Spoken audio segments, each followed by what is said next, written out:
नमस्ते दोस्तों, pharma notes की इस वीडियो लेक्चर में आप सबों का स्वागत है।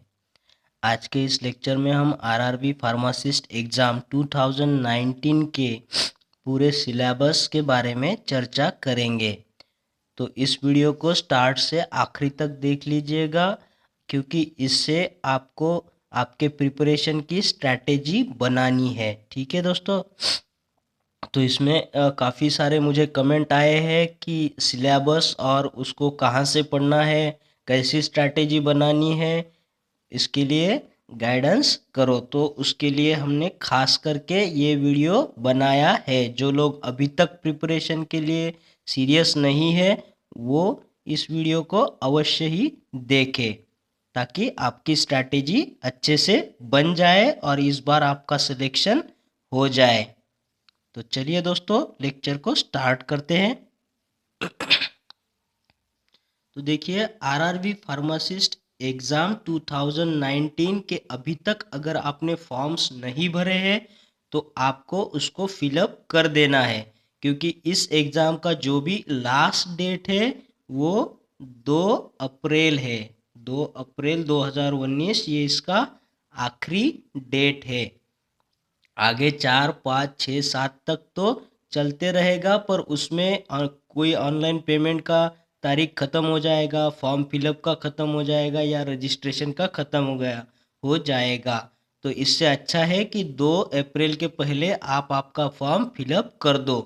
और जब भी फॉर्म फिलअप कर रहे हो तो आपको जहाँ भी आरआरबी का सेंटर चाहिए जॉब के लिए, उसी जोन में से ही आपको फॉर्म फिलअप करना है, ताकि आपको ज़्यादा से ज़्यादा आपके जोन के आसपास ही जॉब मिले। तो आपको ये फॉर्म 2 अप्रैल 2019 के पहले भर देना है। अभी जो भी हमारी ये आरआरबी की एग्ज़ाम होगी, उसका टेंटेटिव डेट क्या होगा? उसका टेंटेटिव डेट होगा फर्स्ट वीक ऑफ जून में। इसका एग्ज़ाम होगा फर्स्ट वीक ऑफ जून में होगा। तो उसके हिसाब से अगर देखा जाए तो हमारे पास नज़दीक नज़दीक कितने डेज रिमेनिंग है प्रिपरेशन के लिए? तो 80 डेज हमारे पास है पढ़ाई करने के लिए, अपनी स्ट्रैटेजी बनाने के लिए और हमारा जॉब फिक्स करने के लिए। ठीक है दोस्तों। जब हमारे जो भी एस्पायरेंट्स है आरआरबी फार्मासिस्ट एग्ज़ाम के लिए, तो उसमें तो काफ़ी सारे मैंने देखे हैं जिनके पास ऑलरेडी जॉब अवेलेबल है। तो जब आप जॉब कर रहे हो तो आपके पास टाइम तो बहुत ही कम होगा। ठीक है, सैटरडे और संडे को आपको टाइम मिलेगा, तो उसमें भी आपको बहुत सारी स्ट्रैटेजी बना लेनी है पढ़ाई के लिए। तो पूरा अपना शेड्यूल जो है फिक्स करना है पढ़ाई के साथ में, हर एक सब्जेक्ट के साथ में किस सब्जेक्ट को कितना वक्त देना है। इसके साथ अगर आप अपना स्मार्टनेस जोड़ दो ना, तो बहुत सारी पढ़ाई आप हासिल कर लोगे और बहुत सारे नंबर भी हासिल कर लोगे। तो स्ट्रैटेजी बनानी बहुत ज़रूरी है, डिसिप्लिन में पूरा ये स्टडी करना बहुत ज़रूरी है। तो आपको उस हिसाब से 80 डेज के लिए स्ट्रैटेजी बना लेनी है। तो आज से ही आपको इस एग्ज़ाम के लिए सीरियस होना पड़ेगा। अब जिसके पास वक्त है, पढ़ाई भी अच्छी हुई हुई है, अब बहुत सारे लोग ने ईएसआईसी का एग्ज़ाम अभी दिया है, तो उनका नॉलेज तो अभी भी फ्रेश है। उनको अभी कुछ ही सब्जेक्ट के लिए पढ़ाई करनी पड़ेगी, तो उनके पास ये 80 डेज मतलब बहुत ज़्यादा टाइम हो गया। लेकिन जिन्होंने ईएसआईसी का प्रिपरेशन नहीं किया है, अभी आरआरबी फार्मासिस्ट के लिए फॉर्म भरा है, अभी पढ़ाई शुरू करेंगे और जॉब भी करते हैं, तो ये 80 डेज उनके लिए बहुत कम समय है। तो उन्होंने अपना स्मार्टनेस लगाकर एक शेड्यूल तो बना ही लेना चाहिए, ताकि उनका भी स्टडी जो है वो अच्छे से हो सके, टाइम के पहले कंप्लीट हो सके।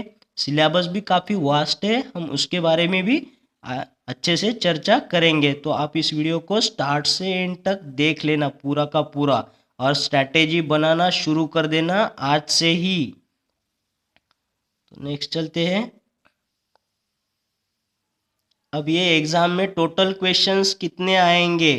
तो ये एग्ज़ाम हमारा है पूरे 100 क्वेश्चन का है।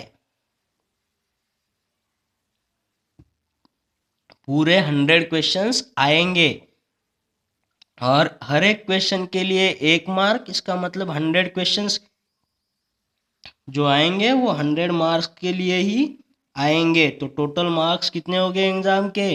100 मार्क्स हो गए आपको। और इसको निगेटिव सिस्टम है क्या? तो हाँ, इसे निगेटिव सिस्टम है। कितना निगेटिव होगा? 1/3 निगेटिव होगा, यानी 33.33% निगेटिव मार्किंग है।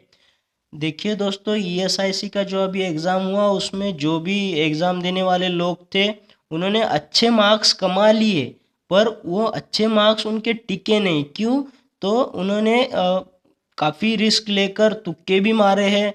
तो तुक्के की वजह से उनके जो भी सही आए थे जवाब, तो उसमें से 10 से लेके 15 मार्क्स तक निगेटिव चले गए और मार्क्स कुछ भी नहीं बचे।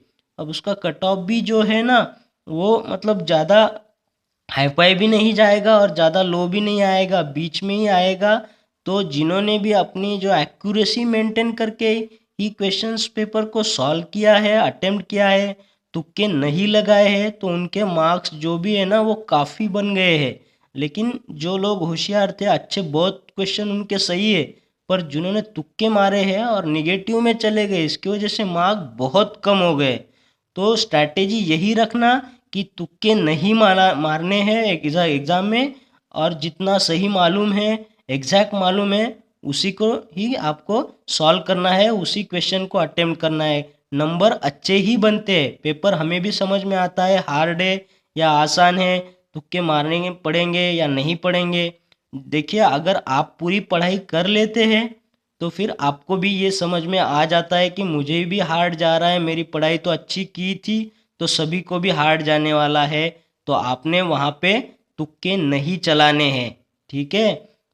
आपके जितने भी सही होंगे, एक्यूरेट होंगे, उसको उतना ही रहने दीजिएगा, काफ़ी सारा स्कोर बन जाएगा। लेकिन एग्ज़ाम अगर आसान आता है तो आप पूरे के पूरे सॉल्व कर सकते हैं, ठीक है?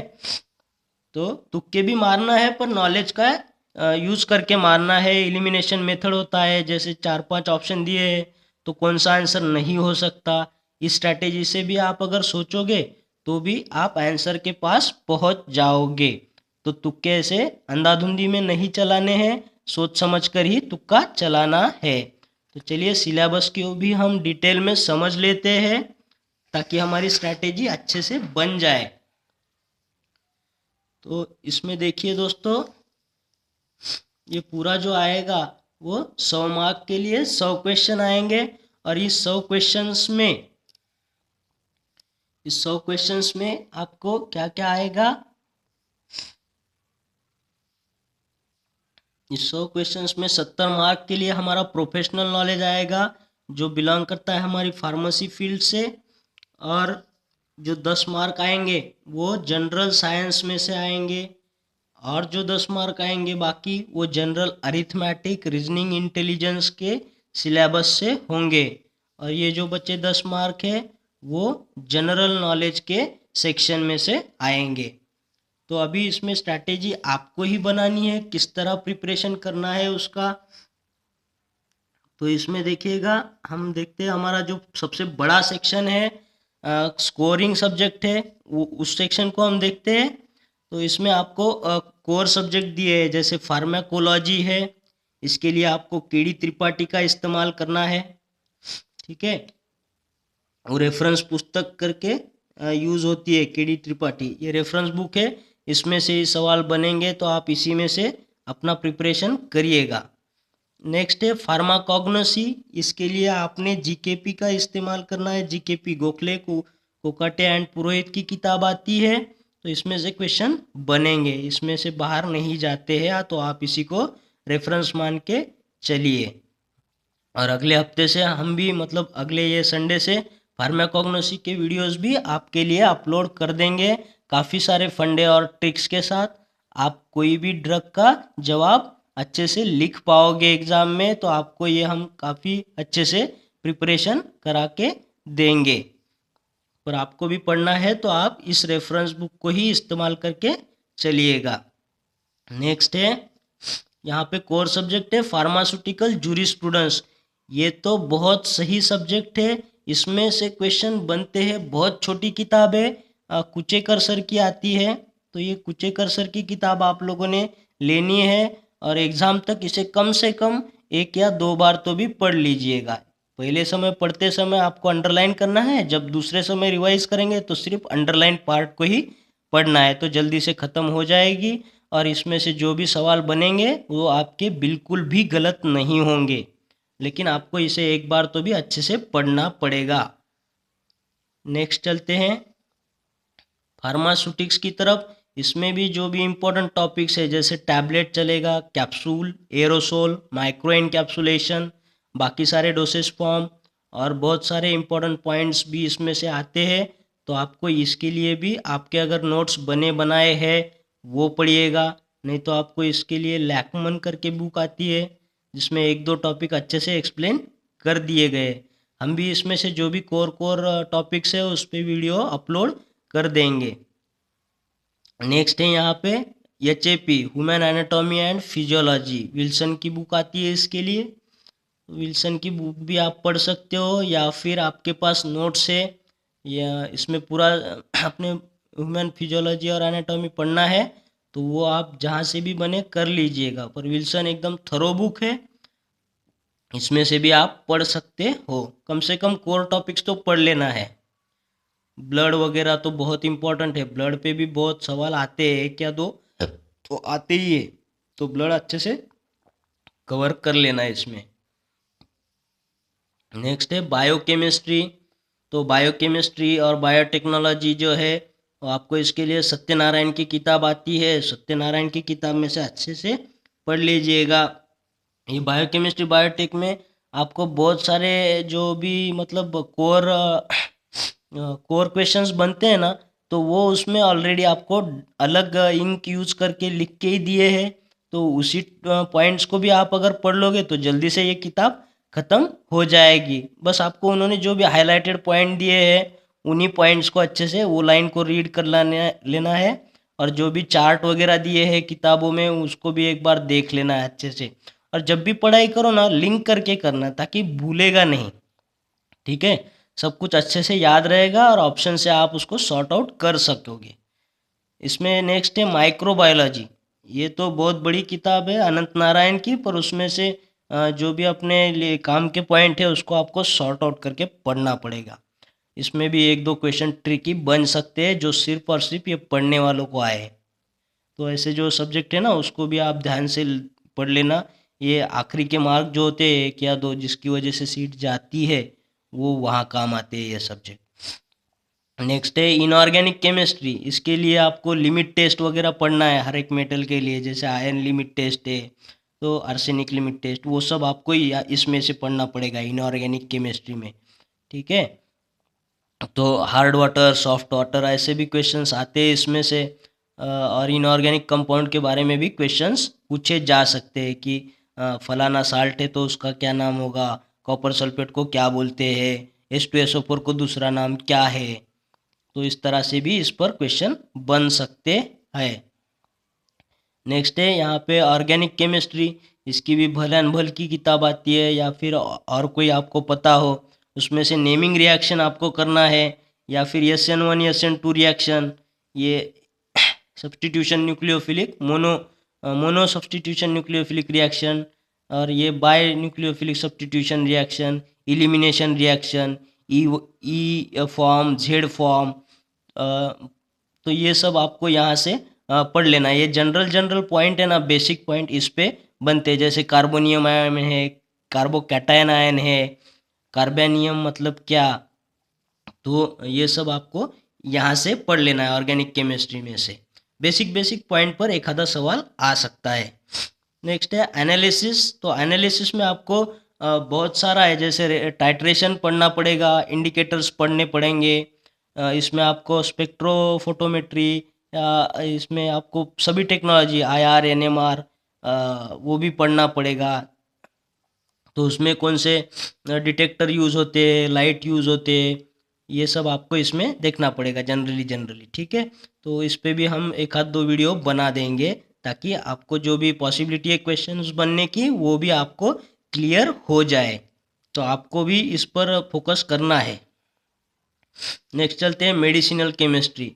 इसमें स्ट्रक्चरल एक्टिविटी रिलेशनशिप पे क्वेश्चन आ सकता है, या फिर जो जो बहुत हाईलाइटेड ड्रग है, जैसे मॉर्फिन है, एड्रेनालिन है, एट्रोपिन है, तो ऐसे ड्रग के स्ट्रक्चर या फिर उनके आयु पैक नेम पर भी क्वेश्चन बन सकता है। तो आपको ये मेडिसिनल केमिस्ट्री में या फिर अभी ESIC में जो क्वेश्चन आया था, फिनोथायाजिन में कौन से ये हेट्रोजिनस मेटल्स होते हैं, तो उसमें सल्फर और नाइट्रोजन आंसर था। तो इसी तरह से आपको जो भी हेट्रोसाइक्लिक कंपाउंड है उनको भी थोड़ा थोड़ा पढ़ लेना है, उनका स्ट्रक्चर भी जान लेना है। तो ये भी आपको क्वेश्चन बन जाएगा पेपर में आराम से। ठीक है, तो इस पर भी हम एक आध दो वीडियो अपलोड कर देंगे। नेक्स्ट है, देखिए ये तो हो गए कोर सब्जेक्ट। अब ये जो आएंगे नीचे अनकोर सब्जेक्ट है, इसको आपको फास्ट रीडिंग करनी है, इसको छोड़ना नहीं है, पर इसको फास्ट रीडिंग करना है ताकि जिनके पास भी कम टाइम है वो भी इस टॉपिक से जो भी क्वेश्चन आएंगे वो अटेम्प्ट कर सके। जैसे बायो फार्मास्यूटिक्स है, ये भी फास्ट रीडिंग कर लेना है आपको। ये फार्मास्यूटिकल इंजीनियरिंग है, उसको भी आपको फास्ट क्लियर कर लेना है। और मार्केटिंग और मैनेजमेंट पर भी बहुत क्वेश्चन आए थे इस बार ESIC में, 2 या 3 से ज़्यादा ही आए थे। तो आपको इसको भी फास्ट रीडिंग कर लेना है।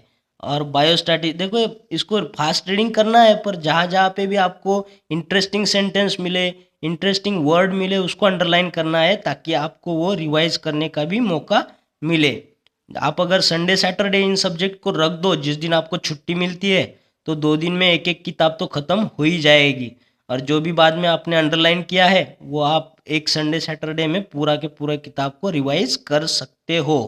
एग्ज़ाम के पहले के एक सैटरडे संडे पकड़ के आप उसे रिवाइज कर दोगे तो उसके बने हुए सवाल के जवाब आपके बिल्कुल भी गलत नहीं होंगे। नेक्स्ट है यहाँ पे बायोस्टैटिस्टिक है, सोशल फार्मेसी है। इसमें काफ़ी सारे डिसीजेस या फिर उनके डेज वगैरह होते हैं ना, इम्पोर्टेंट डेज, जैसे लेप्रोसी डे है, किडनी डे है, अ, तो वो सारे डेज भी आपको याद करने हैं। कम्युनिटी डिसीज के ऊपर भी क्वेश्चन बन सकता है। और ये जो कंप्यूटर एप्लीकेशन है इस पर भी क्वेश्चन बन सकते हैं। तो हम इस पे भी एक क्विज या फिर नोट्स के साथ आपको वीडियो अपलोड किए कर दिया करेंगे ताकि आपको आसानी हो। इसमें लॉन्ग फॉर्म पूछ सकते हैं, HTTPS का मतलब क्या, www डॉट का क्या मतलब होता है। तो ऐसे सारे क्वेश्चन इस पे जनरल जी बन सकते हैं। तो ये भी आपको थोड़ा थोड़ा, जिनका MSCIT हुआ है वो भी ये सॉल्व कर सकते हैं, या फिर जो जनरली अपना थीसिस वगैरह बनाते हैं, कंप्यूटर के कांटेक्ट में है, वो आसानी से इन सब्जेक्ट पे बने क्वेश्चंस का जवाब दे सकते हैं। पर फिर भी एक बार रिवाइज कर लेना है इसको फास्ट से। जो भी आपको इसमें जो भी टॉपिक अच्छा, मतलब अच्छा लगता हो, हार्ड जाता हो, उस टॉपिक को थोड़ा पढ़ लीजिएगा ताकि इस पर भी अगर क्वेश्चन आए तो आपका गलत ना हो। हम भी इस पर कुछ क्विज आपको समझा के दे देंगे अपलोड करके। ठीक है, अभी नेक्स्ट सेक्शन की तरफ चलते हैं जो है जनरल साइंस के अंडर। तो इस जनरल साइंस में क्वेश्चन कहाँ से आएंगे, तो फिजिक्स से आएंगे, केमिस्ट्री से और लाइफ साइंस से। तो ये सब पढ़ना कहाँ है, तो मैंने आपको पहले इसके लिए एक किताब बता दी है, लुसेंट की किताब आती है जनरल नॉलेज जनरल साइंस की, वो पढ़नी है। या तो फिर मनोहर पांडे की आती है, वो पढ़नी है। या तो फिर CBSE सिलेबस में से, CBSE सिलेबस के अप टू 10th स्टैंडर्ड के, अप टू 10th स्टैंडर्ड के पूरे ही साइंस के किताब आपको पढ़ लेने हैं। फिर उसमें फिजिक्स आएगा, केमिस्ट्री और लाइफ साइंस आएगा। तो ये सब अगर आप कर लो तो ये 10 मार्क तो आप ही के हैं, एक भी मार्क नहीं जाएगा। आप अगर इसे अच्छे से पढ़ लो, ठीक है। और जहाँ पे भी कन्फ्यूजन आए वहाँ पे कुछ ना कुछ लिंक जरूर कर देना ताकि कन्फ्यूजन ना रहे। नेक्स्ट सेक्शन की तरफ चलते हैं, general arithmetic, reasoning and intelligence. तो ये सेक्शन का कैसा है, बहुत सारे लोगों को तो मैथ जमता है, इसमें कोई हार्ड सवाल नहीं आते हैं दोस्तों। हमारे जो फार्मेसी एग्जाम होते हैं ना, बहुत डीप तो कुछ आता नहीं है, सब जनरल जनरल आते हैं। तो आपको करना क्या है, इसमें हर एक टॉपिक पर जनरली 2 से 4 क्वेश्चंस की स्टडी अच्छे से कर लेनी है, टॉपिक को अच्छे से समझ लेना है, क्वेश्चन को अगर अच्छे से समझोगे तो बिना मैथ करते ही आपको उसका जवाब मिल जाएगा। सिर्फ सोचने की एक जो टेक्निक है वो आपको आनी है, और टॉपिक का बेस है जो से टॉपिक बना है तो उसको आपको समझ लेना है। तो जिनको मैथ आता है उनसे मेरी रिक्वेस्ट है कि वो दिन में कम से कम हर एक टॉपिक का 2 से 3 क्वेश्चन सॉल्व जरूर करें। और जिनको नहीं आता है उनको भी डरने की कोई ज़रूरत नहीं है। कि आपको क्या करना है, जैसे ही मेरा एक एक वीडियो मैं अपलोड कर दूंगा मैथ के एक एक टॉपिक पर, वो टॉपिक आपको समझने के बाद में आपको उस टॉपिक के कम से कम 10 सवाल सॉल्व करने हैं। तो आप ये भी 10 मार्क्स को आराम से कवर कर लोगे। तो देखते हैं इसमें कौन कौन से टॉपिक उन्होंने दिए हैं। जनरली तो पूरा ही भर के दिया है इन्होंने, कोई टॉपिक को छोड़ा ही नहीं है। 10 मार्क के लिए कहाँ कहाँ से पूछेंगे क्या मालूम। इसमें देखिए ये बॉड मास दिया है, एलसीएम एचसीएफ दिया है, परसेंटेज दिया है, प्रॉफिट एंड लॉस दिया है, एसआईसी है, सिंपल इंटरेस्ट कंपाउंड इंटरेस्ट दिया है, time and work, time and distance, ratio proportion है, फिर अलजेब्रा है, नंबर सिस्टम आएगी इसमें, ज्योमेट्री पूछा जाएगा, अलग अलग डायग्राम्स आते हैं ना, वो सिलेंडर कहेगा, कभी सर्कल कहेगा, कभी स्पीयर कहेगा, वो सब। फिर अलजेब्रा में से आएंगे, अलजेब्रा मतलब क्वाड्रेटिक इक्वेशंस वगैरह। फिर एज रिलेटेड प्रॉब्लम आएंगे। फिर पाइप एंड सिस्टर्न का होगा, मतलब 2 पाइप है, एक टंकी है, एक भर रहा है एक खाली कर रहा है, 2 भर रहे हैं एक खाली कर रहा है, तो कब तक कितने टाइम में एक टाकी भरेगी, ऐसा सब आएगा ये। फिर स्क्वायर रूट पे आते हैं, स्क्वायर क्यूब पर आते हैं। और फिर जो इंटेलिजेंस रीजनिंग है उसके अंदर आपको ब्लड रिलेशन पूछा जाएगा। उसके बाद में आपको डायरेक्शन पर भी क्वेश्चन आ सकते हैं। कोड डिकोड दिया है उन्होंने, फिर नंबर सीरीज के ऊपर भी, या फिर अल्फ़ाबेट की सीरीज होती है उस पर भी। तो डरने की कोई बात नहीं है। कुल मिला के टॉपिक हार्डली 30 टॉपिक्स होंगे। तो 30 टॉपिक्स के लिए मैं आपको फंडे के साथ में हर एक टॉपिक पर वीडियो अपलोड कर दिया करूँगा। पर आपको करना इतना है कि वो वीडियो देखने के बाद, कंसेप्ट समझ आने के बाद में, उस टॉपिक पर आपको कम से कम 5 से 10 क्वेश्चन तो सॉल्व करने ही करने हैं। तो मैं आपको गारंटी देता हूँ कि आपके इस 10 मार्क में से 8 एक मार्क तो आपके कहीं नहीं जाने वाले हैं दोस्तों। ठीक है, क्योंकि क्वेश्चंस बहुत डीप या बहुत हार्ड नहीं आते हैं, बहुत आसान से सवाल आते हैं। पर आपको उतना तो मैथ आना चाहिए, उतनी तो प्रैक्टिस आपने करनी चाहिए। तो ये भी टॉपिक को आपको अच्छे से कवर कर लेना है, क्योंकि ये 10 मार्क बहुत मैटर कर जाएंगे दोस्तों। तो जिनका भी मैथ वीक है उन्होंने भी इसकी तरफ पॉजिटिवली देखना है। बिल्कुल भी सैड नहीं होना है कि बस इस सेक्शन को देख के आपको स्ट्रांग अभी से बोलना है कि हाँ मैं मैथ को आज से 2 घंटा दूंगा ही दूंगा। ठीक है, तो 1.5 से 2 घंटा देना है। और जब भी मेरा वीडियो आएगा उसे अच्छे से देख लेना, उस टॉपिक के 5 से 10 क्वेश्चंस आपको सॉल्व करने हैं। और फिर देखना आपका कॉन्फिडेंस काफ़ी बढ़ जाएगा इस सेक्शन के लिए। तो आप 8 या फिर पूरे के पूरे 10 भी इसमें से निकाल सकते हो। ठीक है, और जिनको ये सेक्शन आसान जाता है उन्होंने भी बिल्कुल ओवर कॉन्फिडेंस में नहीं जाना है। दिन में कम से कम 2 या 3 सवाल तो सॉल्व करने ही है एक एक टॉपिक पर। ठीक है, आज एक टॉपिक सॉल्व करोगे 3 क्वेश्चन, कल इस टॉपिक पे 3 क्वेश्चन, कल इस टॉपिक पे 3 क्वेश्चन, कल इस टॉपिक के 3 क्वेश्चन, ऐसे करते जाना है एग्जाम आए तक के। ठीक है, तो आपका भी कोई मार्क निगेटिव में नहीं जाएगा। ये बहुत मतलब काम की चीज़ हो जाएगी दोस्तों। क्योंकि जो भी मतलब मैथ आता है करके इसे वक्त नहीं देते हैं तो वो एन एग्ज़ाम में उनके 1 या 2 मार्क हाथ से चले जाते हैं। तो आपको इसको भी वक्त देना है। ठीक है, 10 मिनट में आप 3-4 क्वेश्चन तो आराम से सॉल्व कर ही लोगे। तो नेक्स्ट चलते हैं। नेक्स्ट है यहाँ पर जनरल नॉलेज का सेक्शन है। तो इसमें आपको सवाल बनेंगे, हिस्ट्री से बनेंगे। यहाँ पे आपको अलग अलग मॉन्यूमेंट्स के नाम दिए जाएंगे, जगह का नाम पूछेंगे, जैसे आगा खान पैलेस पूछेंगे, कुछ गोल घूमट पूछेंगे। तो वो सब आपको पता होना चाहिए। यहाँ पे कल्चर डांसेस वगैरह पूछेंगे कि कुचिपुड़ी कहाँ से है, या फिर लावनी कहाँ से है, ऐसे आपको उड़िया कहाँ से है, ऐसा इसमें सवाल आएंगे। ठीक है, फिर ज्योग्राफी पर भी क्वेश्चन आएंगे, कैपिटल सिटी पूछेंगे, या ज़्यादा से ज़्यादा पॉपुलेशन कौन से स्टेट का है, या फिर कोई कौन सा पीक कहाँ पे ज़्यादा प्रमाण में आता है, ऐसा कुछ पूछ लेंगे इसमें।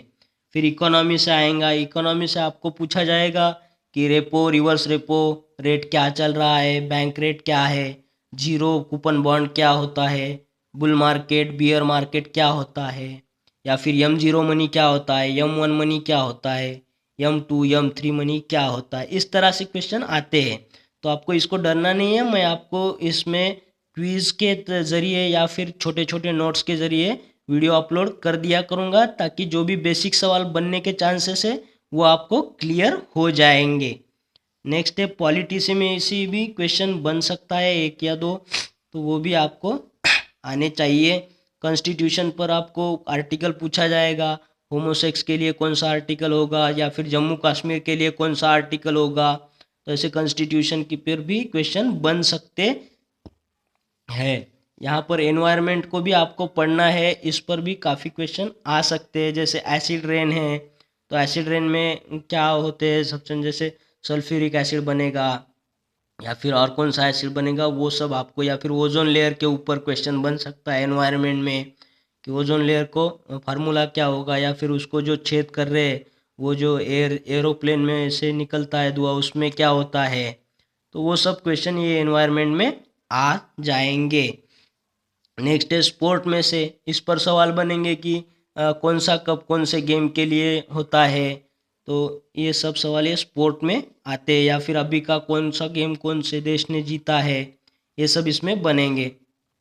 फिर नोबेल प्राइज़, इस साल के नोबेल प्राइज़ किस किस को दिए गए हैं और कौन से सब्जेक्ट में दिए गए हैं। बुक्स और राइटर्स के भी बारे में क्वेश्चन बन सकता है, कौन ये बुक है तो किसने लिखा है, वो सब। नेक्स्ट है तो करंट अफेयर पर भी क्वेश्चन आते हैं। करंट अफेयर तो आपको पढ़ना है, पर करंट अफेयर को तो बहुत ज़्यादा सिलेबस हो जाएगा, क्योंकि ये सितंबर 2018 से तो भी कम से कम आपको पढ़ना ही पढ़ना है।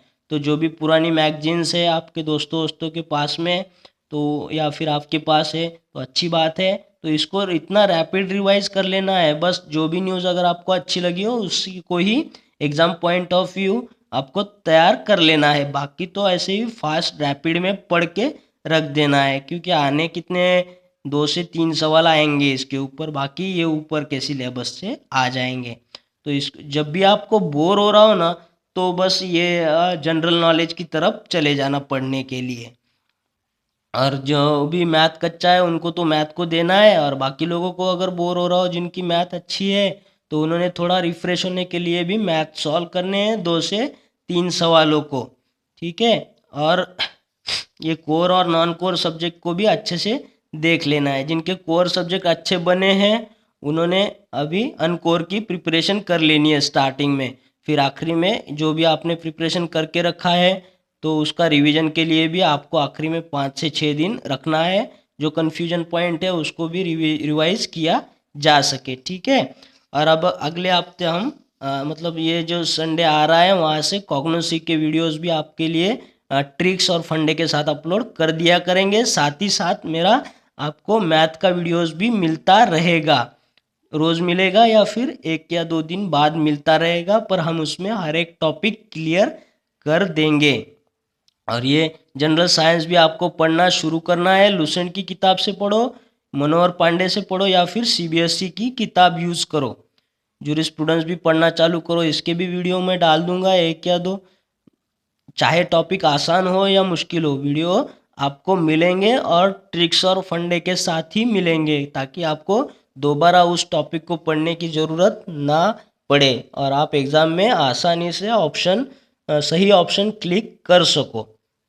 तो ठीक है दोस्तों, अभी इस एग्ज़ाम के लिए सीरियसली लो, अपना प्रिपरेशन स्ट्रैटेजी बना लो। 80 डेज़ है आपके पास, तो पूरा मतलब टाइम शेड्यूल भी बना लो। आपका जॉब कब रहता है, टाइम कब रहता है आपको पढ़ने के लिए, वीडियो कब देखना है, आपका फ्रेश मूड कब रहता है, तब हार्ड टॉपिक को पढ़ा करो।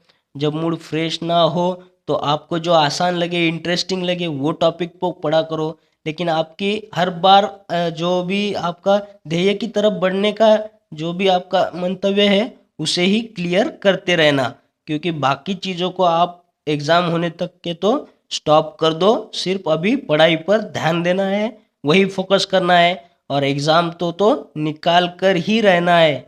ठीक है, तो आपको सभी को मेरी तरफ से बेस्ट ऑफ लक, और कल से ज़ोरों से स्टडी शुरू कर देना है। हम भी आपके लिए 2 से ज़्यादा वीडियो अपलोड करने का प्रयास करेंगे ताकि जल्द से जल्द सिलेबस कवर हो जाए।